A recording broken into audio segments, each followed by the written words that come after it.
Yeah, it is. What's today? Saturday morning, the 13th of July, and we have a lovely guest here, Mr. Bentley Pascal, whose name I say wrong all the time. Quite constantly. How are you supposed to say it? Pasco. Pasco. Yeah, the E is really like Pasco, like the city. It's Spanish, but they spelled it wrong, and yeah. It's like Pasco, like the city. Well, that's how it's supposed to be spelled. Okay. The E just confuses people, but, Ellis Island is 100% accurate all the time. Hex Tank Apologist says, Bentley, I enjoyed your video on the tidal filter. That was this morning. Was that today? That's some dedication. Oh, there you go. Yeah. Tried out the 55, but it was too noisy for my taste. Do you like the tidal, that filter? So, I think there's some conditions that need to apply. Like, you need to be relatively diligent about your water level in your tank. Mm-hmm. And then it's actually really quiet. Yeah, because there's that little, There's the skimmer portion up top. So and somebody put this in a comment. I didn't discuss it, even though I do know about it. There's technically 3 points in which the tidal pulls water from. Mm-hmm. Yeah. That's the weird thing. There's the skimmer, there's the down tube, and then there's actually an underside in that box where it pulls water from as well. Mm-hmm. But it doesn't pull a lot of its water volume from that point.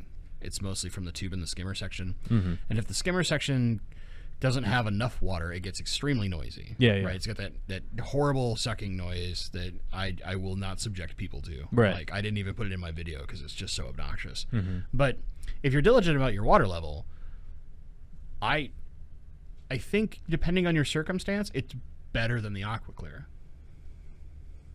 Okay. And there's some reasons I messed with them up at Corey's a bunch, and I was just kind of like, I haven't.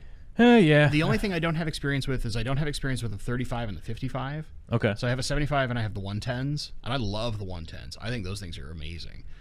But there's some small downsides too. Like, the filter box is weird. Its design is round and has that stupid cutout.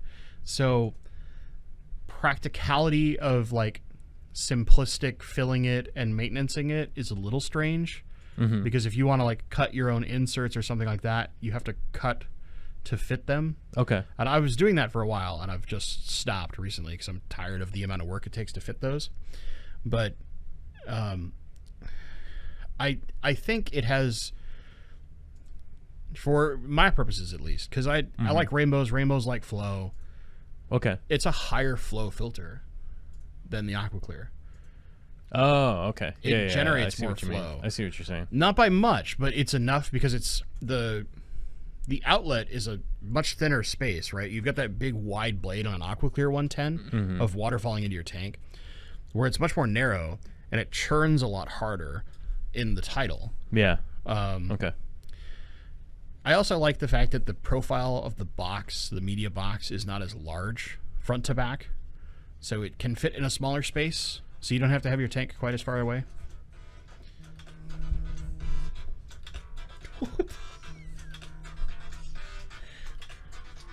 What the heck? My donut alarm went off. Donut alarm? Sorry. I didn't realize that was still set. It just happenstance. So I think it's one of those things where you need to weigh what you want. Mm-hmm. Because there's also some aesthetics of the title that are just god-awfully ugly. Yeah, okay.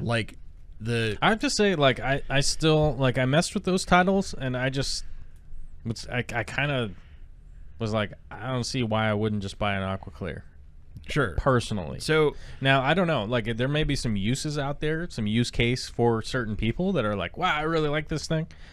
And my takeaway was kind of like, I'll just buy an AquaClear. Even though the AquaClears, I do have to admit, it's like a 30-year-old design at this point. It's and yet so boring. Still a champion. It's like the most boring thing ever. I'm like, I've had so many AquaClears over the years. Function I'm like, over form, baby. Well, I'm not excited. I'm not excited. I mean, come on. We are Americans, right? Yeah, we need that glitz and that glamour. We do need some fanciness in our lives sometimes. I think it's very. I joked with Corey recently that, basically, when are you going to make the aquarium co-op hang on back? Yeah. So that I can, one, sit with you and design it correctly. and two, so that we can just soul crush every other hang-on back on the market. Oh yeah. Because it's not hard. The differences in what those two filters have that could make the best hang-on back on the market. Right. I talked a little bit about it. Dean and I had some engineering concepts that would make it would just shatter the hang-on back market. Yeah, I don't know who would produce it though. Honestly, I don't know who. China. Well, they're all made in China already, know. you know. But I'm just wondering who would produce it and allow essentially like a cornering of the market. That's really the issue, I think. From my perception of dealing with those companies and stuff, it's like they don't want to make a big leap in releasing what would be considered like a positive technology, because they're like, oh, well, then no one will ever buy any of the new stuff. You know, Yeah. it's like, oh, no one's going to buy anything with the racing stripes on it. And you're like, oh, cool.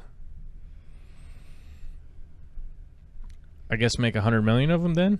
I don't know. Made in America, baby. It's time. It's time. Well, Bring it's those jobs back.